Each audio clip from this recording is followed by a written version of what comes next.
Welcome, everyone. This is Brooke Lovelace with the Iowa Developmental Disabilities Council.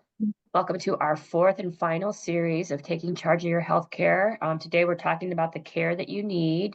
And just as a reminder for those that maybe this is your first one you've been able to join, our other three webinar series that we have are all on our website, and I will put that in the chat so you can see the recordings and get all of the handouts and the resources available. But with that, I'm going to go ahead and we do have an interpreter, I should mention that, and closed captioning is also available down on the bottom. If you hit the more button, you can access that. And with that, I'll go ahead and turn it over to Tammy to get us started. Yes, good. I guess it's afternoon now, and thank you all for joining us. And as Brooke mentioned, this is the fourth and final of our webinar series. The first sessions are posted on the DD Council site that is sent out after this. And so you can look at those if you've missed them or if you just want to look at them again. This one is also being recorded and it will be available also. So the Taking Charge of My Health training is something that we hold in person. And this is the first time we presented the series online. So if you're interested in an in-person looking at this and looking at possibilities, you should get in touch with us. And Andrea, can you throw my email and Lori's email in the chat, please? You bet. To do that. We also can talk about offering the presentation in Spanish if that is of interest to you or your organization. So details, please keep your microphones off unless you're speaking so that everyone can hear the presenters. If something goes wrong with your presentation, we put that in the chat. We can try to help you out.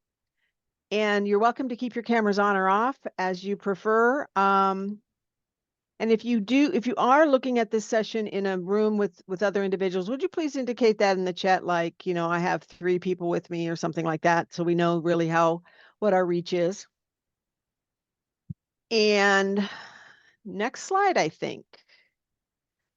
We've been doing this using the Slido app to get your participation during the session. It's been working out really well. What you need to do is take a picture, get your camera out and take a picture of that QR code there, and a Slido app will come up. And then when we ask a question for your participation, you'll be able to type it in on your phone. Or if you don't have your phone available, or if that doesn't work out very well, you can type it in the chat and we will discuss that. The last thing I want to say before I turn it over to my star presenters here is that this topic that we have today and all the other ones we've had is complicated and individualized. There are many things that we talk about that are could be so different based on the individual situation. So please keep that in mind as we go through this. So now let me introduce the stars of the show. Take it away. I am Edward Blake. I am a health advocate for Minnesota, and I'm a person who have a disability. And I'm Lori Scheidler, and I'm the program coordinator, and I'm also a mother of a son with ADHD and autism.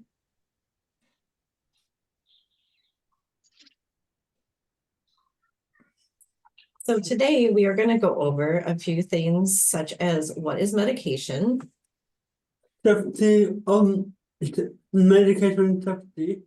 and deciding to have surgery, Plan to have a surgery. and what to do after surgery.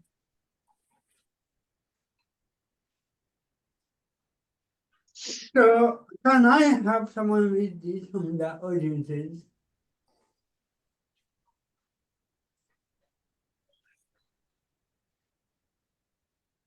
Dakota, can I volunteer you to read the slide? Yeah.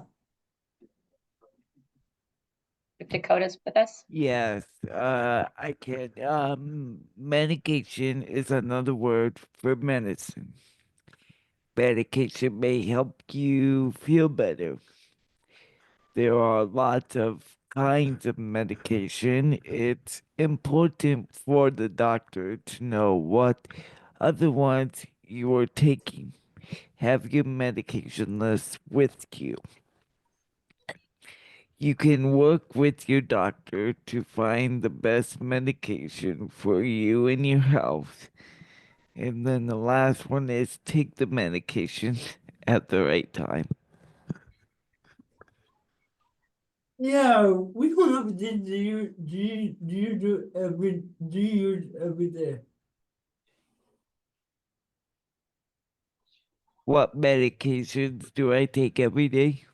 What type of agent do you use every day? Um, what type of medication do I use? I'm thinking maybe Ed is trying to say that like, do you have a routine with your medication? And when you've talked to your doctor about medication, do you bring your medication list with you? Like, what are some of the things you've done to make sure that you are have a routine or have discussed things with your doctor? Yeah, so a lot of times, we have all my medical records and everything that is current, not the ones in the past, but the current ones that are more important. We have all those in a binder. Plus, we try to remember if I went and saw a specialist that we remind to tell my primary doctor that they changed a primary medication just so they're aware. But I also, another handy tip is to just set alarms on your phone so you remember to take your medication. Yeah, those are good. Are good. Yes, Dakota, it sounds like you're very organized with your medication and communicate well with your providers. It's a good example to follow. Yeah, and we have a slide that we want you guys to do find out. What other good way you can find your medication? So if you can scan, if you haven't already scanned the Slido and you can add more to our other What- participants that have already added. What other participants from yesterday added? If you guys have any more ideas, please just put it in the chat or Oh, it looks like what are side effects is a pretty popular one. yeah, that had a social on yesterday too. A very important one. Any other one?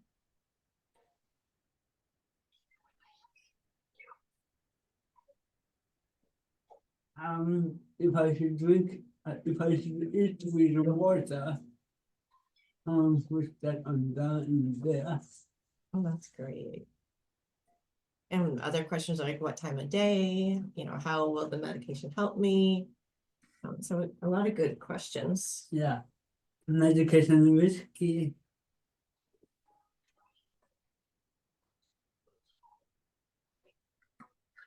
Now, before you take your medication, things we should think about. Of course, you guys have pushed some of the chat, um, and we are gonna say some of what we have. Um, we need to work with the medication do. Should there be a side effect that someone says into my chat? How long would I start to take the medication? When the medication gets me better, will I have to pay will I have to pay for my medication? How much will I cost for my medication? And if do I need this to put medication within the variety? Should I recommend writing for medication? And those are some of the ones we have. That's some great questions for sure. So also about medication, understanding your prescription label is really important. The prescription label includes a lot of information on it, but most importantly is looking for your name and instructions on how to take it. There might be multiple people in a household, so you want to make sure you're getting the right medication that is prescribed to you and only you. And here we are, we know how to move it. Yes, So women that are taking the medication, it's important to have the medicine. make sure you're Women looking who at are that. taking the same medication as you, so that they don't take your medication. Exactly, exactly. That's very, very important. And you often, when you get a prescription, you also get a piece of paper that comes with it that will tell you what to expect when you take the medication. So it'll go over side effects, things that you need to be aware of, and when to call your doctor, and also how to take your medication and what time of day to take your medication. So we have the next slide is what are some possible signs of a medication problem? If you could put it in Slido or in the chat, please. We again have our own down there. And that's one you guys should think of other new ways.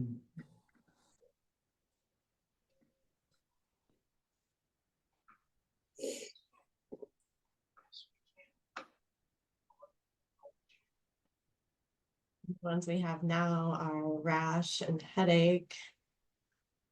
Oh, rash is a big one. Yeah. Allergies, be aware of the allergies, and confusion could be a side effect, non-responsive to questions. So there's Yeah. a variety. There is a lot and you guys are right. There's a lot of things we don't think about. Mhm. These are some of the ones we had, and most of you have said them. So following up of vomiting. You guys are talking about getting a white skin right. That's the big one, or the big one on our list of things that we talked about, and feeling confused. So there are various signs of medication problems. Yeah. And not about sleep well is another one that when you have pain, when you speak low, or you have other feelings that are not occurring to you, Mhm. that are there that need. But if there is some annotation, call 911 because they will assist you to the care you need. If it's if you're having a serious effect, like you can't breathe, or maybe your throat is swelling up to the point where it's difficult to swallow, there's some serious side effects. That's when you'd want to take action and call 911. Otherwise, if it's more mild, then you would call your doctor, and we're going to talk a little bit more about that on the next slide. Mhm. So taking the right medication can help you get better, but sometimes they're not right for you. And when you start taking a new medication, it helps also to let somebody else know that you're around, because what if you have changes that you're not noticing yourself? So like maybe you're not responding as quickly as normal to questions that people are asking you, or you might be slurring your words.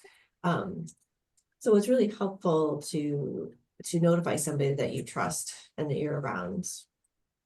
So if you do have problems, it's important to contact your doctor. And I think you had something like that with your medication at one time, didn't you? Yeah, there was a time where I got hurt, so I had to figure out what was going on with my head because I got a headache. I needed to.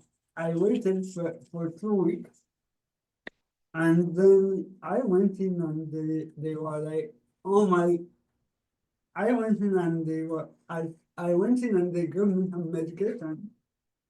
And the medication wouldn't solve my problem. So I was like, oh my God, I'm still in pain. And I contacted my doctor. I remember this medication I bought them from a farm from Ivy.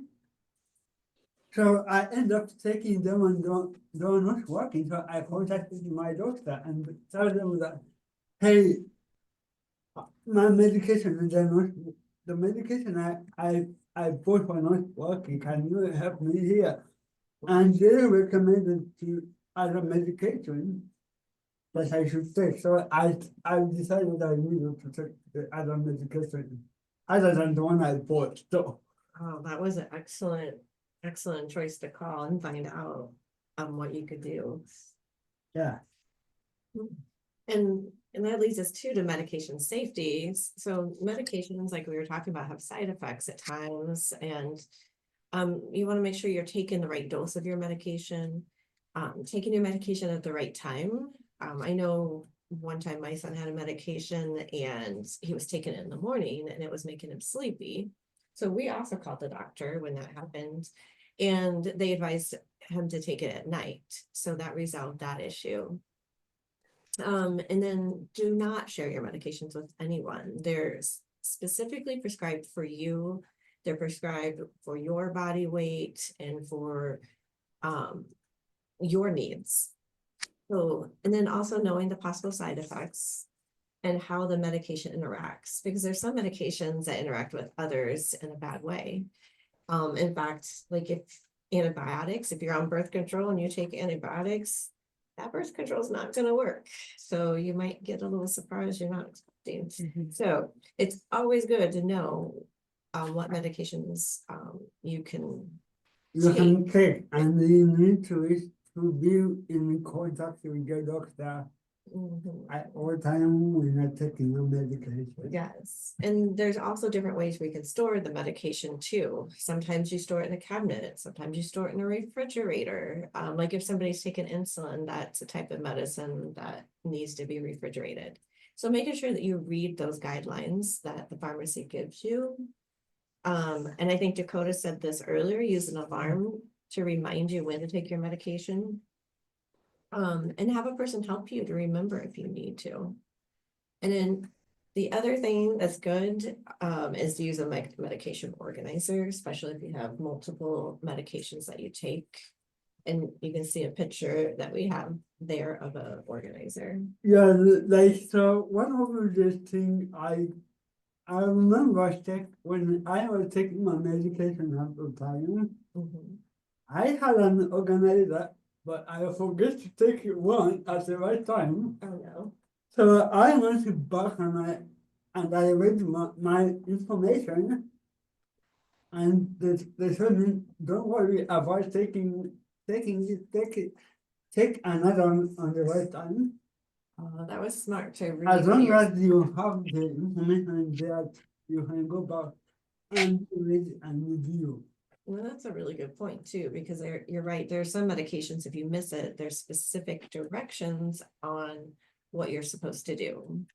Sometimes you just wait till the next dose. Sometimes you take it as soon as you remember, but it's important to find out what the right action is from your doctor. But it's also very important to take the medication at the right time. Absolutely. And the next is, what if your medication doesn't work? Like in Ed's case, your medication wasn't working, wasn't taking the pain away. So in that case, like Ed did, you'd want to call your primary care provider or doctor. Your doctor may need to ask you questions. And after the questions, they might want to take more tests or do some research. The doctor might recommend that you talk to a specialist or a special doctor. It depends on the situation, but the special doctor may recommend other tests as well. And sometimes even possibly surgery. Some of the tests that they might consider are x-rays, a blood withdrawal, an MRI to take some more specific pictures, or review of your medication history. And I think, Yeah, I think I do have a kid down for you with that I want to share. So I took my medication and they were not working. And then I went to my primary doctor. They did an MRI and then they said they decided that you need to have a surgery. That was the first thing that they found out. So I was confused and I was like, oh my God, am I gonna get a surgery? Of course, I never had a surgery before.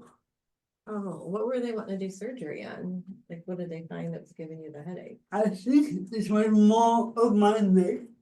What is feeling why there was some broken bone Oh, and because I was playing football that woke up the other system that were affecting of my body. So because I was born like this, but they did start it until I was injured. oh my. Well, that kind of brings us to our next slide too.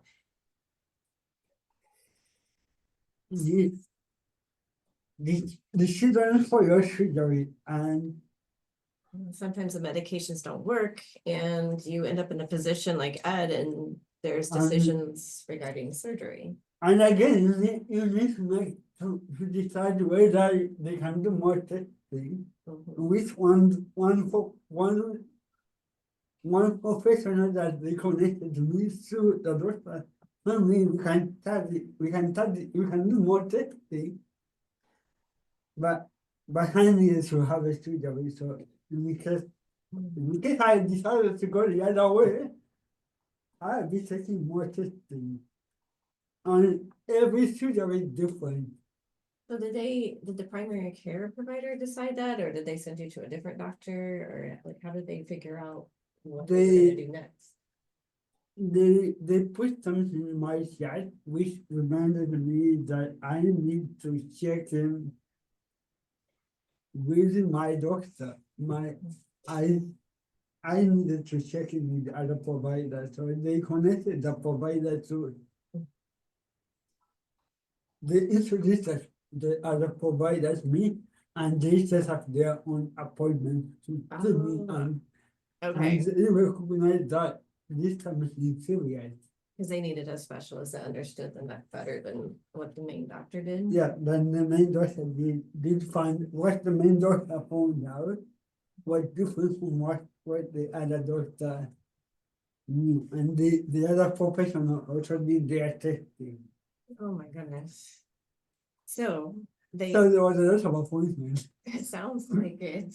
Oh my goodness. Because I think there was more than one specialist you had to go to. Yeah. So the new doctor will call you and set up an appointment. And like Ed was saying, and then they follow up and they might even talk about taking more tests based on the information that they need to know. And that's why they needed to know from me, mostly because they wanted to know what else can be affecting. And so they connected me to other doctors, and those doctors connected me to other doctors. Oh my goodness, that was quite the process. So the next one, we have a Slido. We'd like to know if you require surgery, what are some questions or concerns that you might have to inquire about or ask your doctor? We have some here in Slido, but if you could add yours or put it in the chat, please.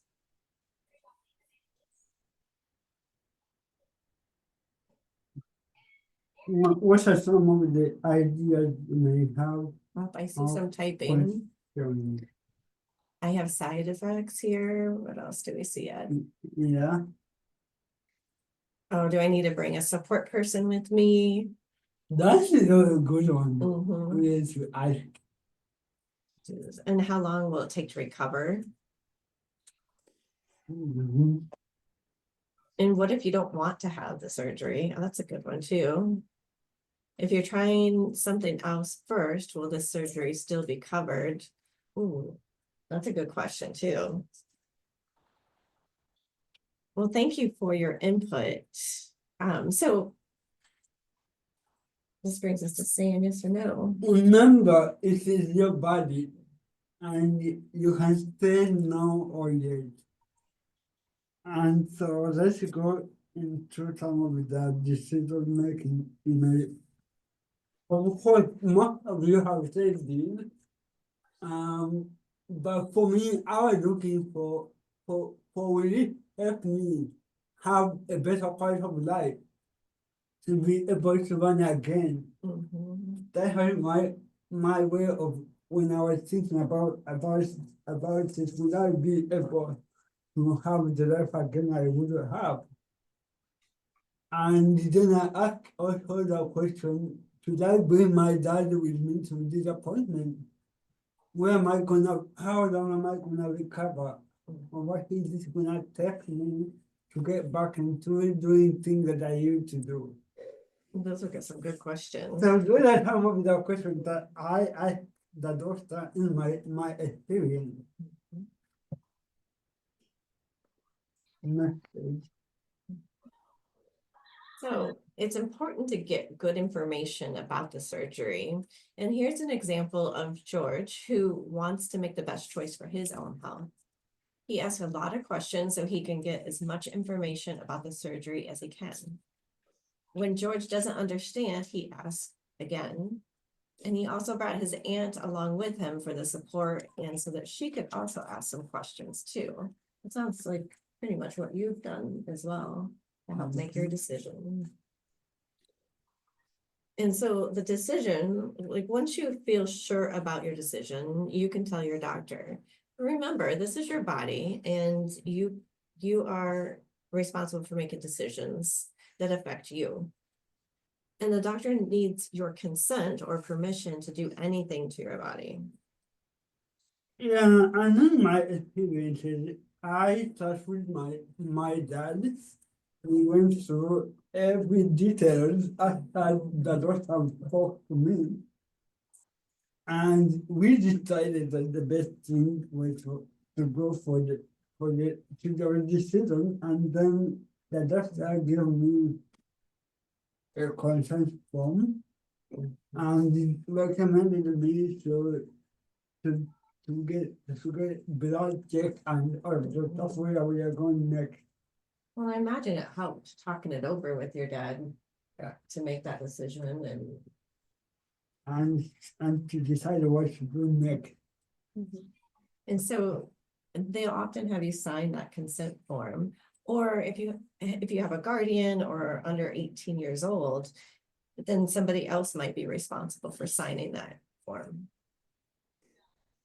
So planning for surgery is also important. So once you have made that decision that you're going to go ahead with surgery, your doctor will let you know what you need to do to prepare. This may be a lot to remember. Have your doctor or support person write down a list for you, because there is so much information. I have a question for the audience. What are some of the ideas? What are some ideas you have for us to prepare for surgery? That's a good question. You can start it out loud in or type it in the chat.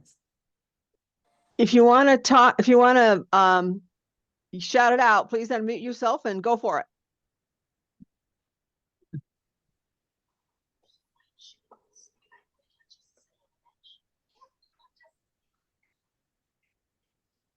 Okay, I know what I always want to know is when I have to not eat. The day before, I'm not supposed to eat like, I don't know, 10, 12, 15 hours before I have a surgery. Yes, that's a And good question. another one is to drink water because sometimes you can drink water at a certain time. And it's really depending on the surgery, but I remember they said not drink water at the same time, on the day for the surgery, I had to take my medication. Oh, no. And I needed some water, so I forgot to take my medication because I did not read the whole information. So, and sometimes they are gonna give you a little thing to do, Mhm. and they're gonna recommend you watch a video of what type of, depending on what surgery you are gonna have. Yeah, that's true. And I think we're talking about that coming ahead too, a little bit more. And sometimes before surgery, they're gonna run some more tests and need samples. So once you decided to have surgery, they're gonna schedule a time to discuss more about that with you and make sure that they have everything that they need to know. So you may, oh, that's true, here's the video. They may have you watch a video so that you understand things better. They might want to ask questions.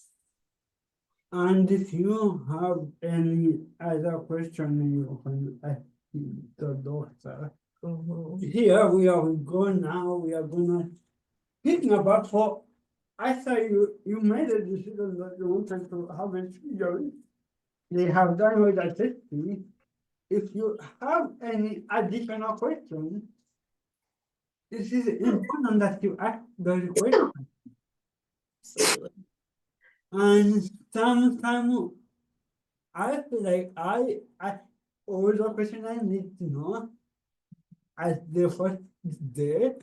And then, but there was some question I had to ask a question, the doctor. How, like, what are they gonna do once I say, once I reach to the recovery room? Mhm. And so I just know those small additional questions. Remember, it's okay to be scared. It's okay to be to be sad. It's okay to be nervous in that process, but it's a good idea that you can talk to the doctor that, hey, I am nervous here. I don't know. Yes. It's okay to ask to tell the doctor those things sometimes. And it gives them an opportunity to reassure you and go over some of those questions to calm down those nerves and so that you feel more reassured about the surgery and the process. And they also, before surgery, the doctor's office will also give you an opportunity by calling you, and they'll go over those things that we were talking about, like what to do about your medications, when to stop eating and drinking, what you should bring to the hospital. And they'll talk to you about the consent form so that you have information to make a decision to give them permission. And they will also ask you who's coming with you to drive you home and how long you will be there. There's someone I said in the slide of having someone drive with them the Right. hospital and out of the hospital. So the consent form we've been talking about, what that is a legal paper that you describes the surgery, the risk and benefits of the surgery. And it looks something like this that you'll see on the slide. And that's where you give your permission for the doctor to do the surgery. Again, it's depending on what surgery you are getting and what type of surgery you are having. Of course, there are so many different types of surgery where they're still gonna need your consent. Absolutely. So on the day of surgery, it might look something like this. You check in at the front desk. A nurse will call you back to get ready for surgery. They often will have you change clothes in a changing room. And they may ask if you have taken any medications or when you last ate. So be sure to ask any other questions you have at this time. And the nurses and staff will do final preparation, and you will be given medicine to fall asleep. And they make you kind of backward. So that like they did to me, they made me count backwards until I wasn't able to feel myself. So You probably didn't I make it to heard that us last be- number, did you? I heard us before I reached that number. Happens quite a bit. So when you wake up from surgery, they're gonna take you to a recovery room to monitor you. And you might notice you are hooked up to medical equipment. You might feel tired, sometimes nauseous, maybe confused. And some examples of some medical equipment that you might see hooked up to you are small tubes that may go in your nose, a small tube that goes in your urethra where the pee comes out. You might have sticky pads on your chest from them monitoring your heart. And these will be removed once the doctors and nurses don't need them anymore. Yeah, and once you start to recover, where they tell you that they can remove them, they just ask you what is the best choice for you. And if you have a little bit of energy, you can tell them that, hey, I may not need them. I mean, this stuff are bugging me. Can you remove them of my body? They can see where you are at with your body because they are in control of your body at that time. Yes, and when you talk to them and communicate with them, they can also have an opportunity to answer your questions and communicate back. Yeah. Very true. So after surgery, they will do a discharge plan. So they will ask you questions about do we plan to go home without there, and you will need to do some. You will need to call to write.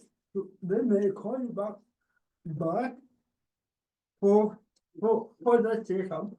Give you a medication you need to take, new medication of course. Mhm. Or they may give you the same medication you've been taking, but they may give you more medication due to where you are in the process. And this is depending on what TW you get in place. They may advise you as a switcher on the list of things to follow up with your medication. And they may follow up with you on once you are home, they may provide you with support from the staff. The staff will go or someone who will lead them and ask when you question, like what should it is like for me, I wasn't ready to go home because I knew my body the best when that was told me that, oh, I think you're ready to go home. I said, no, I'm not ready to go home. So you're like, no way. So that's kind of my way of advocating for myself in that situation. But what did they do when you told them you didn't think you were ready? So they end up sending me to more for another clinic for rehab, where they did more, where they are more care from the nonsense. And the care that I needed it when I got home became with this for my staff to take care of Oh, me. that's great. So they had more specialized support for you after your surgery Yeah. to help you recover. Because it needed serious be taken care of than just my stuff what they knew. That was great that you spoke up. And that's also because I had an insurance we can cover that. Someone insurance won't cover that. So the discharge, going back to the discharge plan though, so that sounds like a plan to take care of yourself once you get out of the hospital. Mhm. So once you arrive home, then that's where you'd want to follow that plan that the doctor and nurses gave you. So make sure you go over that plan again and do your best to follow it. If you are having any side effects to medications, or if you are experiencing a lot of pain, make sure you call your doctor. and have a support person around to help you with daily activities and to check in with you. Relax as much as possible so you can get better, and go to any follow-up doctor appointments as needed. There's a problem about that happened when I go home. I was like so tired and sleepy. So I was like, wait a minute, am I in the right place? Oh, no. So I called my doctor, and I called my primary doctor because I needed to check in with them as well. So your primary doctor will also call you. To check in on you and see Yeah, how you're to doing. check in on you to see how you're doing, and so they may set up appointments with you after surgery to just follow up with what needed to be done at home. And just making sure that like you're healing the way you should be healing and feeling better. Yeah, so the other thing I didn't have was that I had a following problem where they sent me to other doctors, After surgery you Yeah. did? Oh my. and that was because I wasn't following very well. So Mm. they sent me to other doctors, and they said it should be fine. It's my probably just the gap wasn't working, but they didn't give me the following test, and so that I go back to the regular food. And so they were able to make sure everything was okay, and that's wonderful. Yeah, that's why as I went home, they were able to check on that. So again, it's so important to communicate with your doctor on anything that you might be feeling that doesn't seem right. So that you can have those conversations. So we learned a lot today, and some of the things we learned today was medication safety, Knowing when to take your medication and medication problem. and how to decide on surgery, Having the right question to ask, and planning for surgery, making a plan for your surgery. and a discharge plan for after surgery, and taking care of myself after surgery. And we'll turn it over to Tammy. And Thank you, Lori and Edward, for a lot of information that was just provided about surgery and Edward's choices relating to his personal situation. I am interested in hearing from anyone in the audience who's had questions or comments, or who may have had a decision to make about surgery for themselves, or maybe another kind of a treatment for a problem.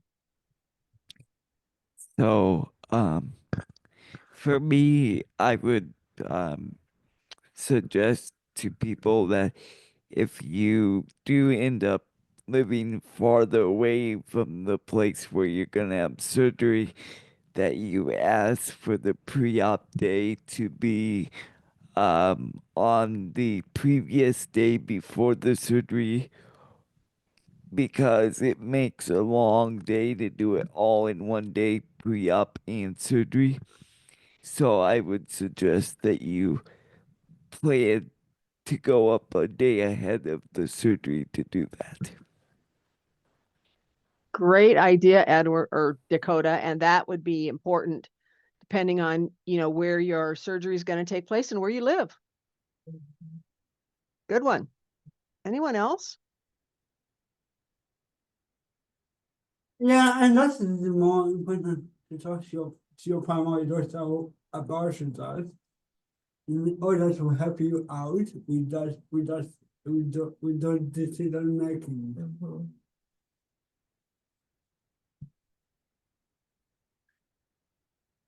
Anyone else have any experience? I know that Edward described a situation where he had medication for pain, it didn't work. They investigated it and ended up, he had another problem that needed a surgery. Sometimes you might have a medication that doesn't work and you have a problem that needs another kind of a treatment and not a surgery. So you're just going to have to keep communicating and asking questions to kind of understand the best action for your situation. And they actually asked me if they can continue to study the case, to continue the problem Yeah. if it gets worse. So it's easier decision to make at the end of the day, with whatever decision you may have. And it's okay to also ask questions to the doctor who are giving you the information. Mhm.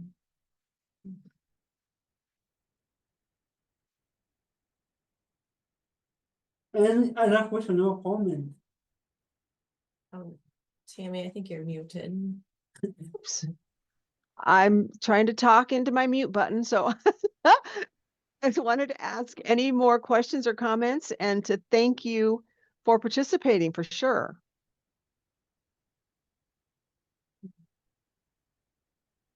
Anything else? Well, thanks for coming, everybody. This is, as I said before, our last in our session. Here's some contact information for our presenters. Dayreen Lovan, who's been with us presenting the first two sessions, it's her outreach and her contact information. She wasn't on this one today. And there's this QR code. Now, this is different from the Slido, although it kind of looks the same here. But this is a survey that we have about the session and what you learned today. So I appreciate you doing that and taking that survey. And thanks. We have this acknowledgement of this curriculum that we've developed based on something that another youth had developed in Oregon a while ago. And this is just a reiteration of what I said earlier. This information is general use and it's not medical advice for anyone or intended to address any individual situation. So have a great afternoon, a great holiday. Thank you. Bye-bye.